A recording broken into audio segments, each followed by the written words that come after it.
మన హిందువులలో ముఖ్యంగా ఉన్న ఒక గొప్ప డిసీజ్ వ్యాధి ఏంటంటే అన్నీ సమానం. అంటే సనాతన ధర్మం, క్రిస్టియానిటీ, ఇస్లాం, బుద్ధం అన్నీ ఒకటే చెప్పాయి అని మనల్ని భ్రమలో పెట్టారు. సో ఆ భ్రమ పోవాలంటే కంపేర్ చేయాలి. సో మనం కంపేర్ చేసామనుకో, టైంలో కానీ, దేవతల పేర్లలో కానీ, సిద్ధాంతంలో కానీ ఎక్కడా కూడా పోలిక లేదు.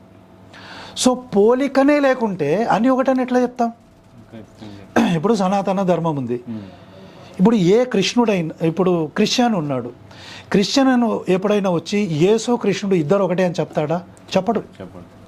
అట్లాగే ఒక ముస్లిం వచ్చి సరే అల్లా కృష్ణుడు కానీ రాముడు కానీ వీళ్ళిద్దరు ఒకటే అని చెప్తాడా? చెప్పడు. మరి వాళ్లకు లేని దూలం మనకెందుకు అనేది నాకు ఎప్పుడు అనిపించేది. సో సిద్ధాంతంలో సారూప్యత లేదు, అక్కడ చెప్పిన విషయాలలో సారూప్యత లేదు, మరి అన్నీ ఎందుకని?